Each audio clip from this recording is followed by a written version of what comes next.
Hey everybody, it's Adam Brush with IHP. Welcome to our staff meeting. We're here for JC Unplugged. This is episode 2 for 2016. Just like always, we're going to jump right into it. Carlos, one of the questions was, what were some of the challenges or obstacles that you faced when coming up with the design of your bands, the JC bands?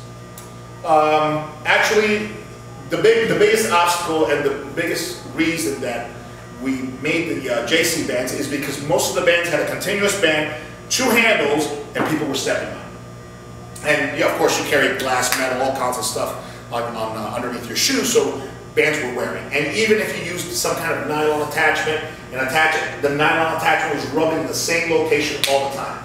So I thought of separating the bands and creating separate attachment points to lower the likelihood of it ripping in the same area. So that was the main problem, was breaking where the band was being secured, whether it was by the foot or by some kind of nylon strapping to a secure structure. Okay. So And then the handles were, a lot of them were solid handles. So my next thing was to create soft handles, which there were some around, but not as heavy as the ones we created.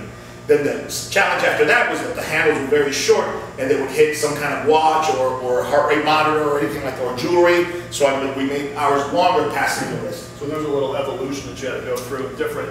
Right, and then what's the proper distance? We do 3 feet, 3.5 feet, 4 feet, 2 feet wide. Right.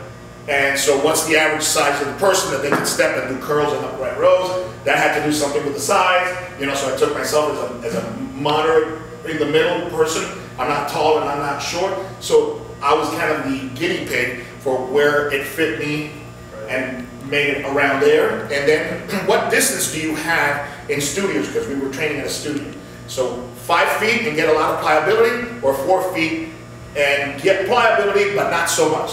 So all those things were thought into the Traveler and into the sports band. And you have the sports band, the Traveler, the Predator, the Predator Junior, the Core, Power Push-Ups. We have now the Cyclop coming up, which is pretty cool for late 2016. So we got a lot of cool stuff. So IHP Fit, if you guys want to see all the bands we have, IHPFit.com. Go under equipment, and you'll get yourself navigated to the band. Oh, and the new accessories link. These guys haven't even seen all the accessories. We're going to bring them to the next employee meeting. I have them in my office right now. So I'm creating the wholesale, retail. We're even missing some carabiners, so I have to factor in all the stuff that's needed. So we're in the process right now of creating a whole new, brand new accessory line for 2016. So maybe in episode 3 or 4, we'll share that with everybody. Okay. Yeah. All right. In your opinion, what are some of the most important characteristics of a great performance coach? A great performance coach is a great coach of performance. Okay? Coaching. Great personal trainer is great in the personal aspect. I did a presentation a long time ago at the ECA, the personal and personal training. This goes back 13 years ago. And everybody thinks that being good at physiology and being good at mechanics and all that stuff is good. You can capture somebody and teach them a wonderful, wonderful lesson with jumping jacks, with a push-up, with pushing the trucks. I use the truck pushes and the Versa Primer to coach a specific emotional, spiritual lesson that we teach here to transcend beyond certain limits. I can't teach that when they're running sprints. I can't teach that while they're moving and doing burpees because I can't move them, but I need them quiet here so I can follow them and whisper. It's not screaming, it's whispering. And how you, as we say, how you take the training experience and integrate that into the psyche of the client. So the client has that in their psyche. So at the moment of performance, it's there. And you know that it's there when the client tells you, this happened Saturday and the first thing that came to mind was you. When you do that, you have now integrated your training experience into the psyche of the client. And that is coaching. So instead of performance coach, it should be a coach of performance. Coach is always first. Personal is always first. Personal relationship and how to inspire and motivate people, that is first. If you can get me that, the exercise is easy. Yep. That got me to thinking, because we talk a lot about redefining the human will. So I think that's it. That kind of parlays to that. If you can redefine the will of someone, what they're willing to do, the things you're willing to endure, the things you're willing to dream, the things you're willing to work for. If you can tap into that and alter that and reset that to higher and higher levels, you're really responsible for them transcending. And anybody will love something that makes them transcend, whether it's a religion, whether it's an event, whether it's a person. If you're that person and training is that event, you're going to have a three a week person the rest of your life. That's good. Good stuff right there. What are your thoughts? What are the pros and cons of beach training or training on sand? Yeah, that's sand training is something I hear about. It's speed training on sand. And look, man, sand is like mud or like water. It makes everything difficult. All right, so you have to look. If you want conditioning, if you want to work this much to accomplish that much, sand training is awesome. And that has its place. It's great for strength, it's great for endurance, it's great for conditioning, and it's great for fun to get out on the beach. Great. But don't tell me you're going to develop power. Don't tell me you're going to develop speed. Don't tell me you're going to improve neurophysiology, especially power neurophysiology in sand, because it's the opposite. Plyometric is all about lowering or making the amortization time shorter, less time on the ground. Sand is the opposite most of the time on the ground. Okay, so it's the opposite. So you can't develop power, you can't develop speed, agility, and quickness in the sand. You can develop conditioning, very well, and for that, and because of that, you can develop some strength. But I'm not a huge fan of sand training, other than it's fun and it's an alternative and conditioning. And yeah, I agree with that. Okay. Would you recommend pull-ups for volleyball players? If so, why or why not? Man, I would recommend squats, lunges, dips, push-ups, pull-ups for everybody. For everybody. I don't care. Baseball players, you might hear about the baseball players and no benching and no overhead squatting and no this and no that. I hate that no stuff, you know? So I'm a calisthenic guy. I think everybody should be able to do a pull-up, period. End of story. I don't care what your sport is. So I'm good with it. I'm good with it. Why not? Why not? You know? So it's part of, you know, it traction you. It's not a severe range of motion. Now the question, can you do a pull-up? If we have a 6 foot tall, 170 pound volleyball player, female volleyball player, is she going to have the strength to do a pull-up? Probably not. So the pull-up without any assistance will it be a great exercise? Not if she can't get 1 or 2 out. And if that's the case, it's only good for the last part of your strength phase.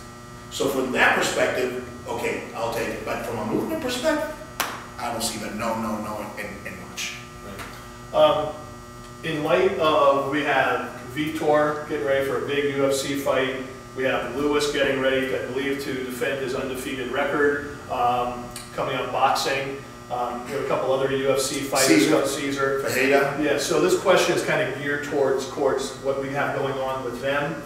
How many hours do professional fighters typically spend in the gym per day, and how much time is devoted to the strength training? So I think that's probably gym for strength training and gym for their skill work. We know this, especially in MMA, which is the fastest growing sport, but I'll throw boxing in there, and even judo. So those 3 are the big ones. Across the board, more and more fighters are spending more and more time inside a gym to develop strength, because they're starting to see the value, you know. So especially MMA, this last UFC, there was some knees, and the first thing that the guy did when he finished, he thanked Lauren, my buddy from Colorado, Landau Strength, for his newfound strength and conditioning. He says he's a beast. So now this guy's got a new toy. You know what the new toy is? Strength. And his style of fighting is just, look at what I've got, and he just threw this massive amount of power at Joe Riggs and broke a forearm with a knee. Joe Riggs blocked about 4, just went boom. Yeah, he just found it and went at it just like our exercise. Bang, bang, bang, bang, and you can see that the knee comes in this way, the arm bends, He falls, grabs, and when he falls, the arm is kind of dangling. So from a knee that was blocked, the dude broke or blocked the knee. So he didn't end up with a knockout from the face, he ended up with a knockout from a broken forearm. That's the type of power we're going to start seeing in combat. And when these guys find out that they can develop enough strength to yank a head off of the cervical spine, it's not going to be a pretty day. And that day is coming. Because they're starting to already use their strength just as a way of submitting somebody. Has nothing to do with technique. It's just, I'm going to grab this and I know now that I'm strong enough to go like this, kick and break, which was never thought of in combat. So we're going to start seeing that. I foresee in the next 5 years a not so good day in MMA. And they're going to start changing the rules. They're going to start changing the rules the same way they start changing the rules to no strikes to the back of the head, the way NFL started to change the rules to no spearing, no head, no that.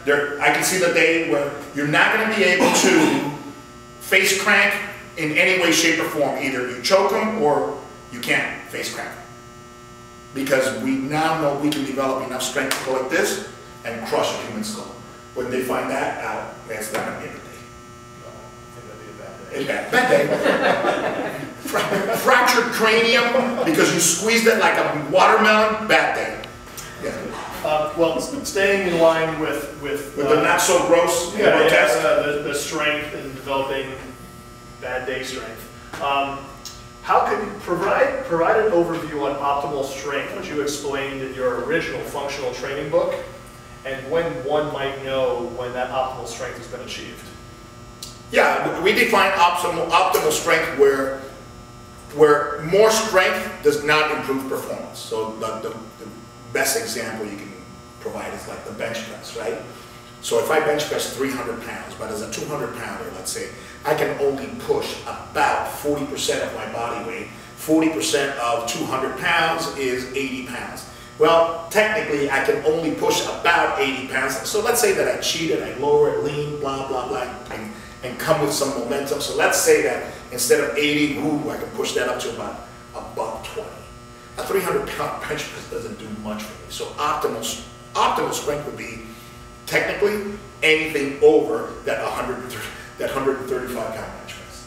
Now, I get that the stiffness that you would need here in order to come with momentum and take a step and push, well, you might need to do it. But I think 300 and 350 is just so over the top. That order 275 and 300 is beyond optimal strength for pushing from a standing. So how about vertical jump? If you get this young kid that can't squat, and teach him how to squat, he's squatting with 135, and it goes to 155, 185, and 2 1/4 for 5. Wow, he's in high school, 2 1/4 for 5 is pretty good, especially if he weighs under 200 pounds. And his vertical, you see his vertical go from 16 to 18 to 20, and now he's at 2 1/4, and he's 20, and you get him to 250, and he's 20 and a half. Guess what? You've hit optimal strength, because 50 pounds on a squat is not worth half an inch on a vertical. So the low-lying fruit there now becomes, is he faster running? Can he take off faster off a single leg? So now you're on the single leg stuff. And you go on to different aspects of his performance and his physicality, and you leave that squat alone. You're at the maintenance phase. How wonderful is that? You know, personal trainers are taught that a plateau is terrible. No, a plateau is awesome. Especially if you're already two levels higher than you need to be. You plateaued, it's like God saving you from yourself, you know? So plateau is good, man. Just put that, I'm just now maintaining that. I'm maintaining 2 1/4 for 5 for whatever lift it is. And now I'm going on to rotation. I'm going on to single leg stability and power.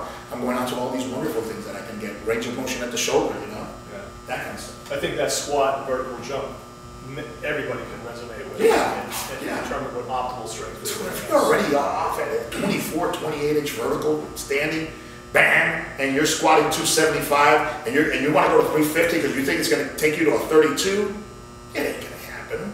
It ain't going to happen. You may go from a 28, 29, and the amount of injury potential that you have to take a 300-pound squat to a 350 and a 375 is not worth 1 inch on a vertical. 1 inch on a vertical ain't going to do nothing in a game. It's just 1 inch here. It doesn't mean anything. Because once he runs around and gets tired, it's not even 28 inches anymore. So you're better off at conditioning. Forget going to 30. I want 28 all the entire game. He's going to be better off than somebody who gets tired, starts with 30, ends with a 22. So that's like doing efficient business. That's doing efficient training. Don't concentrate on the nonsense. You know?